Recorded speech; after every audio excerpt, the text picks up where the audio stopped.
ई content योजना अंतर्गत आज हम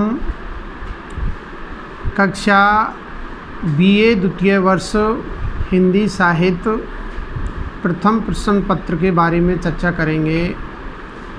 मैं एस.एल. बैरवा, सहायक आचार्य हिंदी, राजकीय कन्या महाविद्यालय बयाना, जिला भरतपुर, और जिस कंटेंट या विषय वस्तु की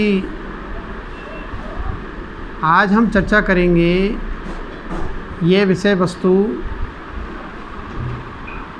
महाराजा सूरजमल ब्रज विश्वविद्यालय भरतपुर के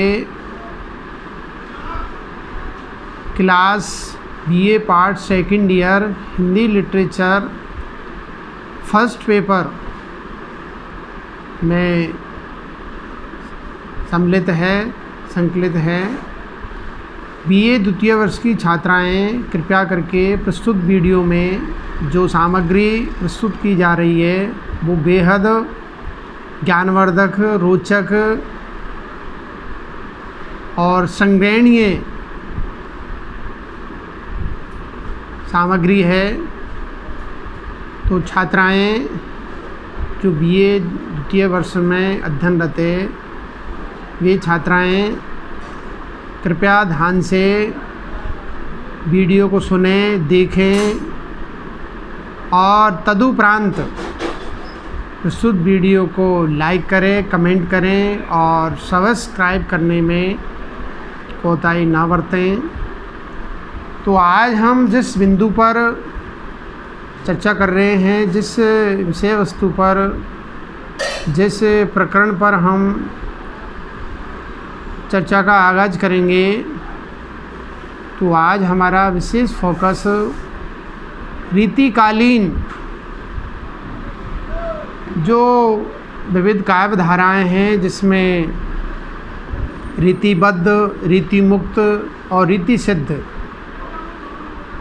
तो आज हम रीतिबद्ध काव्य धारा के बारे में चर्चा करेंगे।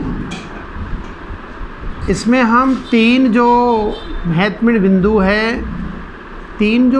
बिंदु है, जिसमें पहला रीतिबद्ध काव्य धारा का संक्षिप्त परिचय, उसके पश्चात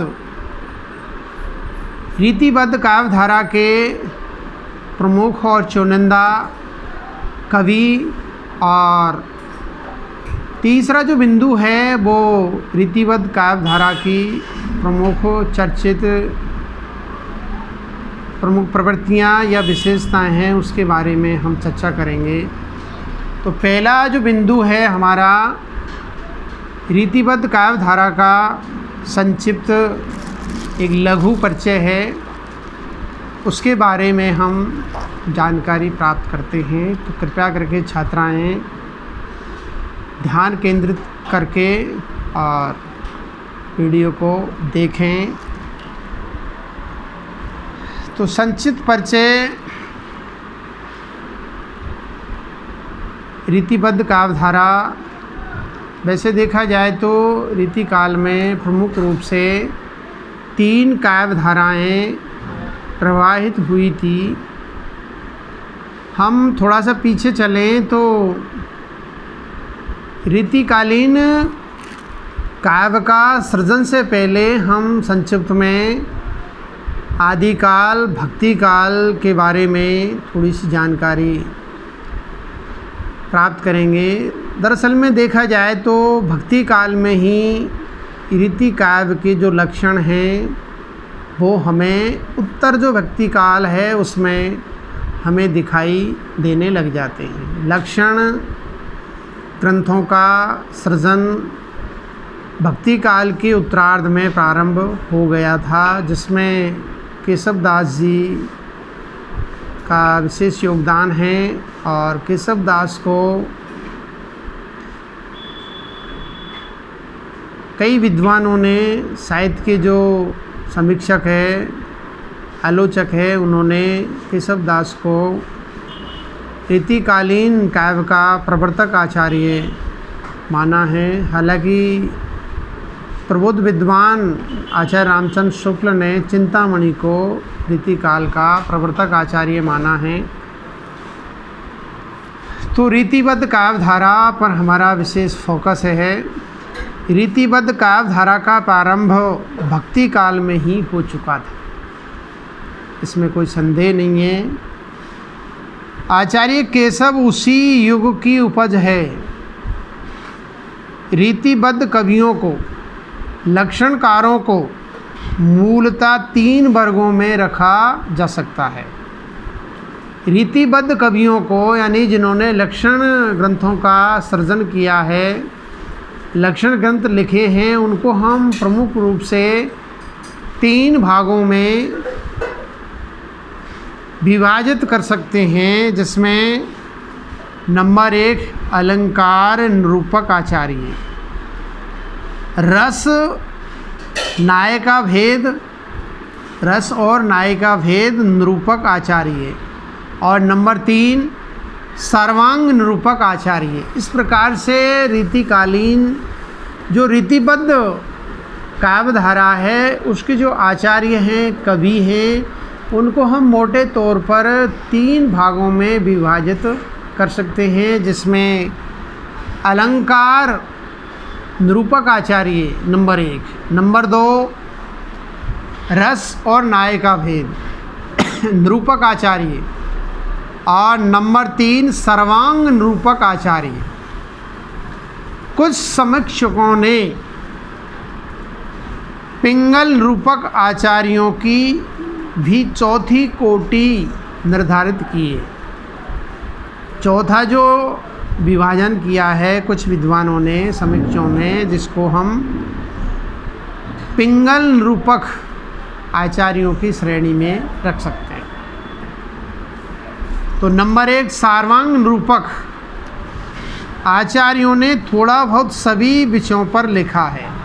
पहले हम सर्वांग निरूपक आचार्यों को देखते हैं, जिन्होंने क्या है अलंकार, रस, नायिका भेद, इन सब पर क्या है उन्होंने थोड़ा थोड़ा सब पर दृष्टिपात किया है, उनकी दृष्टि गई है। ऐसे आचार्यों में, ऐसे आचार्य और कवियों में हम चिंतामणि, कुलपति मिश्र, देव, सुरति मिश्र, कुमारमणि शास्त्री, श्रीपति, सोमनाथ, भिकारी दास और प्रताप सिंह आदि के नाम लिए जा सकते हैं।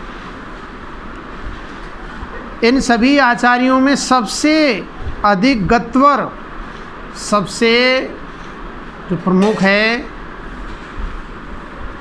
जो गत्वर दृष्टिकोण जिनका रहा है, उनका नाम है भिकारी दास।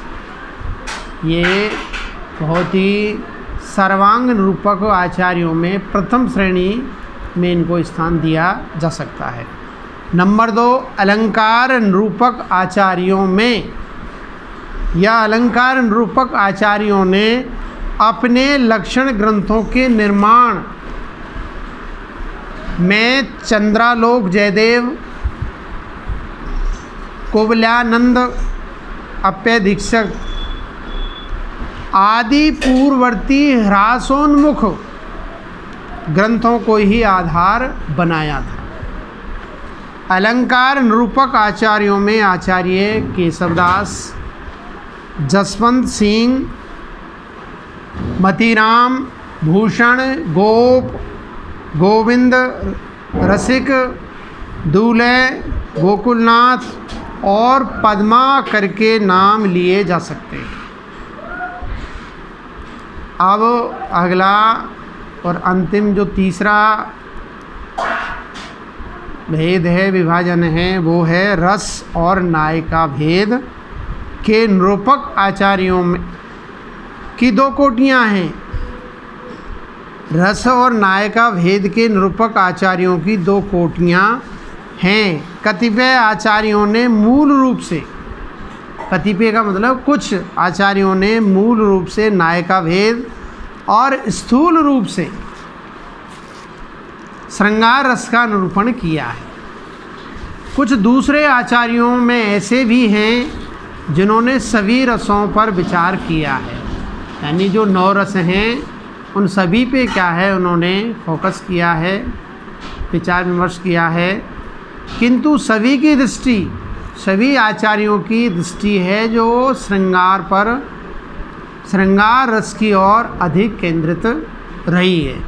इस वर्ग के आचार्यों की परंपरा में तोष, मतीराम, देव, कालिदास, कृष्ण भट्ट, श्रीपति, उदयनाथ, सोमनाथ, रसलीन, भिखारीदास, उजियारे, राम सिंह, गोविंद, बेनी प्रवीण और पद्माकर आदि प्रमुख हैं। इनका नाम आदर के साथ लिया जा सकता है। देव द्वारा किया गया रस विवेचन, देवदत्त देव बहुत बड़े कवि हैं, उनके द्वारा किया गया रस विवेचन अपेक्षाकृत अधिक विस्तृत और मौलिक भी है। अन्य लोगों ने प्राय उन्हीं के विचारों का पृष्ठ पेषण मात्र किया है। देव के बाद के जितने कवि हुए हैं उन्होंने देव कवि का अनुसरण किया है। मतीराम, पद्माकर आदि के लक्षण उदाहरण न केवल सटीक बन पड़े हैं अपितु वे सरस भी हैं। ध्यान से देखा जाए तो ये भी कहा जा सकता है कि रीति काल की रसिकता और सरसता के वास्तविक स्वरूप को प्रस्तुत करने वाले ये ही कवि हैं। रीति ग्रंथों के प्रस्तोता आचार्य केशव, यानी रीति ग्रंथों को प्रस्तुत करने वाले आचार्यों में हम केशव दास को प्रमुख स्थान दे सकते हैं, जिनकी कवि प्रिया और रसिक प्रिया बहुत ही महत्वपूर्ण है। तो कवि प्रिया और रसिक प्रिया के बारे में थोड़ी सी हम जानकारी प्राप्त करते हैं। कवि प्रिया और रसिक प्रिया ये दोनों ग्रंथ ही उत्तम कोटि के ग्रंथ हैं। रीति काल के जसवंत सिंह ने भाषा भूषण की रचना कर अपने आचार्य रूप का पूर्ण परिचय दिया है। भूषण का शिवराज भूषण ग्रंथ अलंकार निरूपक ग्रंथ है। मतीराम का कवि रूप आचार्य रूप की तुलना में कहीं अधिक प्रबल है। मतीराम पहले कवि है, उसके बाद में आचार्य। देव के आचार्य रूप और कवि रूप दोनों ही समान हैं, यानी देव ने लक्षण ग्रंथों के साथ साथ में कवित्व बहुत ही सुंदर लिखे हैं। देव के सर्जन में काव्यत्व के साथ साथ एक आचार्य का सा मौलिक चिंतन भी समाविष्ट हो गया है। भावों की सूक्ष्मता, भाषा पर असाधारण अधिकार, शब्दों की सैगोत्रता, सरसता और इसके साथ साथ उक्ति वैचित्र्य पर देव ने पूरा ध्यान रखा है। श्रृंगारकालीन आचार्यों में भिखारीदास शीर्ष स्थान के अधिकारी, उच्च शिखर के अधिकारी है। ध्वनि, रस, अलंकार, गुण, दोष आदि सभी विषयों पर भिखारीदास ने लक्षण उदाहरण प्रस्तुत किए हैं। अब हम अगला हमारा जो बिंदु है, दूसरा जो बिंदु है चर्चा का बिंदु, उसमें हम रीतिबद्ध काव्य धारा के प्रमुख कवियों का संक्षिप्त परिचय के बारे में हम चर्चा करेंगे। तो इसमें जो रीति काल में जो कवि हुए हैं उनमें प्रमुख रूप से जो रीतिबद्ध काव्य धारा है उसमें आचार्य केशव दास, देवदत्त देव, मतीराम, सेनापति, भूषण, पद्माकर, वृंद आदि का नाम प्रमुख रूप से लिया जा सकता है। तो पहले हम केशव दास जी के बारे में चर्चा करेंगे। आचार्य केशवदास। अब केशवदास जी का पहले हम इनका जीवन परिचय देखेंगे, उसके बाद में इनका कृतित्व और व्यक्तित्व के बारे में जानकारी प्राप्त करेंगे। केशवदास जी का जन्म 1555 ईस्वी यानी सम्मत 1612 में हुआ था और इनकी मृत्यु 1617 ईस्वी यानी सम्मत 1674 ईस्वी में इनकी मृत्यु हुई थी। इनका निवास स्थान ओरछा बुंदेलखंड है और इनके पिता का नाम पंडित काशीनाथ मिश्र जो कि राज पंडित थे। ओरछा नरेश के ये राज पंडित थे काशीनाथ मिश्र जो कि केशवदास जी के पिताश्री हैं। अब हम केशवदास की जो काव्यगत विशेषता हैं वो देखते हैं। केशवदास के काव्य में नंबर 1 अलंकारों का बहुत ही सुंदर और मनोहारी चित्रण किया है। केशवदास की जो कृति है अभिप्रिया, रसिक प्रिया और रामचंद्र का है, उसमें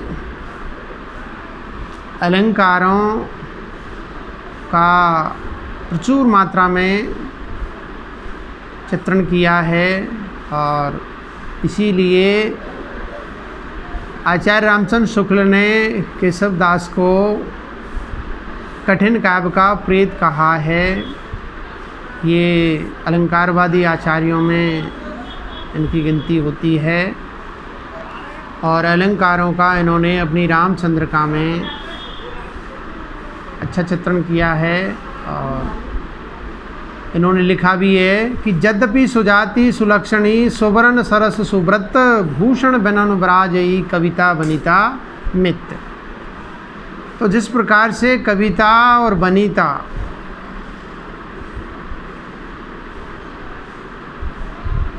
में वनिता के लिए आभूषण अर्थात गहने अति प्रिय होते हैं, उसी प्रकार से कविता के लिए भी अलंकारों का होना अति आवश्यक है। केशवदास तो यहाँ तक कहते हैं कि बिना अलंकारों के काव्य की शोभा नहीं बढ़ सकती। अलंकारवादी अलंकार के प्रवर्तक आचार्य भामह ने भी लिखा था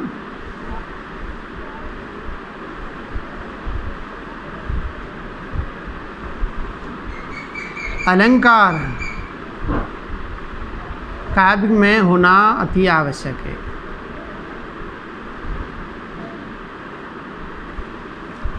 असली श्रृंगार का चित्रण इनके काव्य में, इनकी अगली विशेषता हम देख सकते हैं। असली श्रृंगार का इन्होंने अपने काव्य में चित्रण किया है और इनको रीति काल के प्रवर्तक आचार्य माना जाता है। इनकी काव्य में पांडित्य प्रदर्शन का बहुत ही अच्छा चित्रण किया है और लिखा भी है इन्होंने अपनी कृतियों में।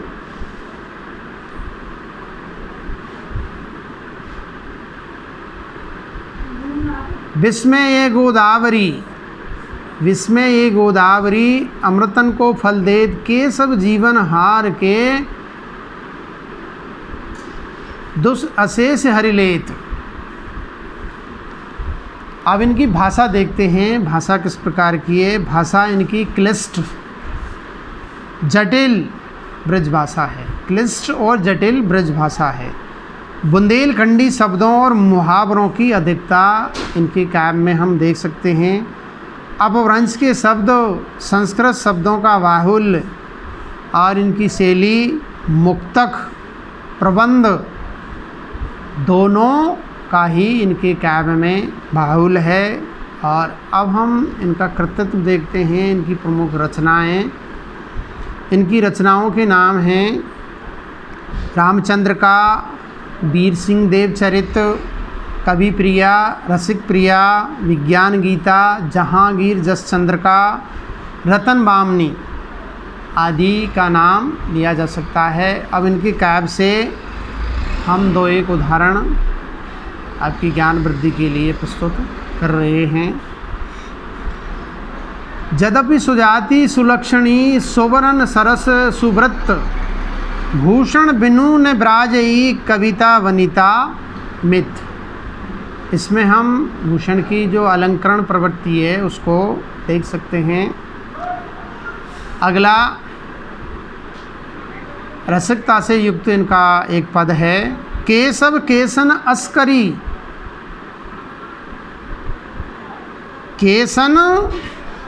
केशव केसन अस्करी जस अरिहु ने कराई, चंद्र बदन मृग लोचनी बावा कई कई जाई। तो प्रस्तुत पंक्ति में केशवदास जी कहते हैं कि मेरे साथ में बालों ने क्या है बुरा बर्ताव किया है। कि केशव केसन अस्करी, यानी बालों ने क्या है मेरे साथ में मजाक किया है, क्योंकि समय से पहले मेरे बाल सफ़ेद हो गए थे। ऐसी तो मतलब क्या है दुश्मनी, कोई दुश्मन भी नहीं निकालता है, जैसी क्या है लोगों ने मेरे बालों को देखकर मुझ पर कटाक्ष किया है, व्यंग किया है। क्योंकि चंद्र बदन, चंद्र मुख वाली, चंद्रमा के समान मुख वाली, मृग लोचनी, मृग जैसे नेत्रों वाली, हरण जैसे नेत्रों वाली, बावा कई कई जाए। ऐसी युक्तियाँ जो चंद्रमुखी है, जो हरण जैसे जिनके नेत्र हैं, वो मुझसे क्या है बावा बावा कह करके पुकारती है, इसलिए क्या है मेरा उन्होंने मजाक किया है। तो ये रसिकता से युक्त पद है। अगला जो कवि है देवदत्त देव, दूसरा जो कवि है रीतिबद्ध काव्यधारा के प्रमुख कवियों में देवदत्त देव का प्रमुख स्थान है। देवदत्त देव का जन्म सनाड ब्राह्मण परिवार में इटावा उत्तर प्रदेश में हुआ था।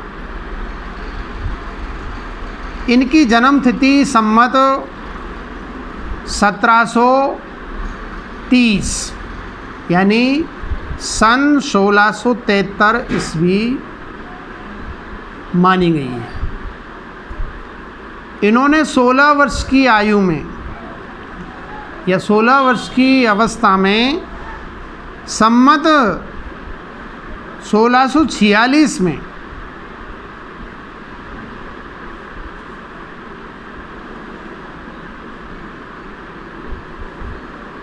एक भाव विलास नामक ग्रंथ की रचना की। यानी 16 वर्ष की उम्र में काव्य से उनको विशेष रुचि थी, इस कारण से 16 वर्ष की उम्र में ही इन्होंने भाव विलास नामक बहुत ही सुंदर काव्य का सृजन किया था। ये औरंगजेब के पुत्र आजम शाह, भवानीदास वैश्य, कुशल सिंह, उद्योग सिंह वैश्य और भोगीलाल आदि राजा महाराजाओं के यहाँ आते जाते रहे। उन्होंने राजा भोगीलाल की प्रशंसा की है। तत्कालीन समय में जो राजा भोगीलाल है उनकी प्रशंसा करते हुए लिखा है, भोगीलाल भूप लाख पाखर लेवैया जिन लाखन खरच रची आखर खरीदे हैं। इनके ग्रंथों की संख्या किसी ने 52, किसी ने 72 मानी है। आचार्य रामचंद्र शुक्ल ने 25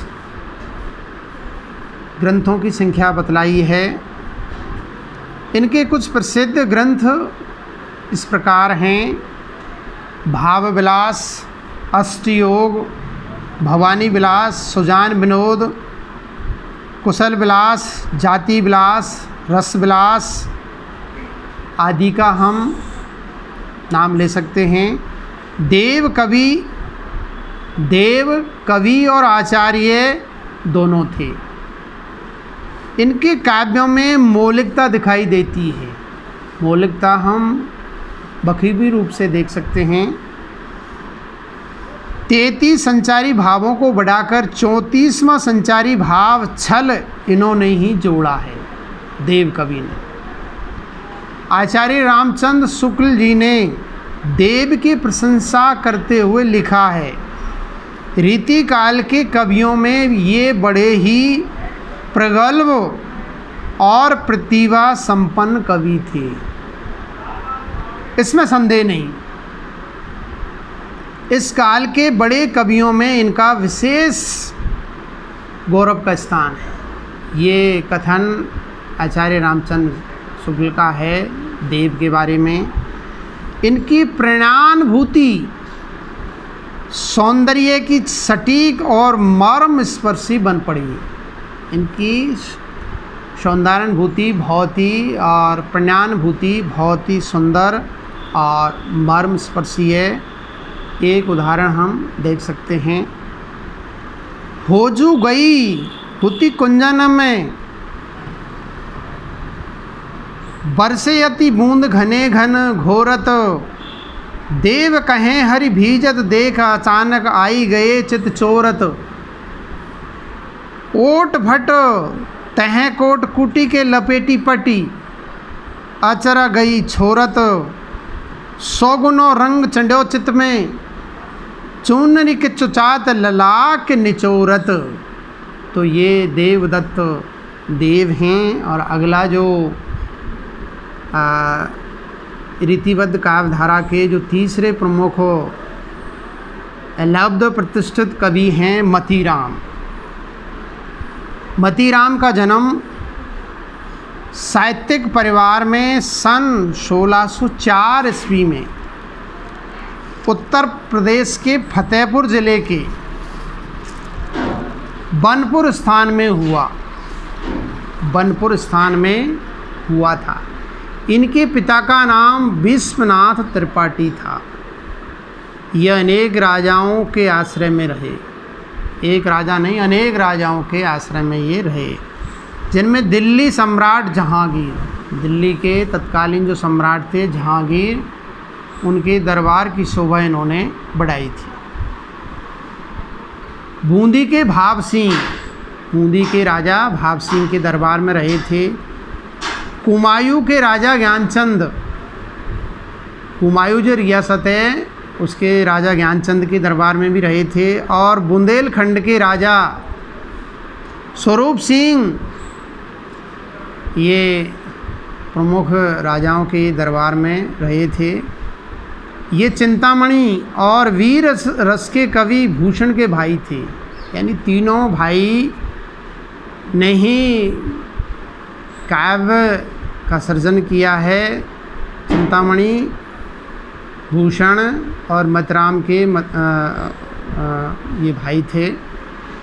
तो रीति ग्रंथकारों में इनका नाम बड़े आदर के साथ लिया जाता है। इनके लिखे हुए ग्रंथों में ललित ललाम, इसमें अलंकारों का बहुत ही सुंदर चित्रण मतीराम जी ने किया है। रसराज, नायिका भेद और श्रृंगार रस का बहुत सुंदर चित्रण इन्होंने किया है। साहित्यसार, लक्षण श्रृंगार, मतीराम सतसई, अलंकार पंचाशिखा व फूल मंजरी आदि इनके प्रमुख ग्रंथ हैं। आचार्य रामचंद्र शुक्ल ने इनके बारे में लिखा है कि रीति काल के प्रतिनिधि कवियों में पद्माकर के अतिरिक्त और किसी कवि में मतीराम जैसी चलती भाषा और सरल व्यंजना नहीं मिलती है। अब हम मतीराम की कविता से एक उदाहरण देख सकते हैं। केली के रात अघान नहीं, केली के रात अघान नहीं, दिन में ही लला पुनि घात लगाई, प्यास लगी को पानी दे जाई के, भीतर बैठ के बात सुनाई, जठी पढ़ाई गई दुलही डसी हेरी हरे मति राम बुलाई, कान के बोल पे कान न दीनी, कान के बोल पे कान न दीनी, सुगे की धेरी पे धर आई। तो आज इतना ही। धन्यवाद, नमस्कार। और अगले वीडियो में हम जो शेष रीतिबद्ध काव्यधारा के कवि हैं उनके बारे में चर्चा करेंगे। धन्यवाद।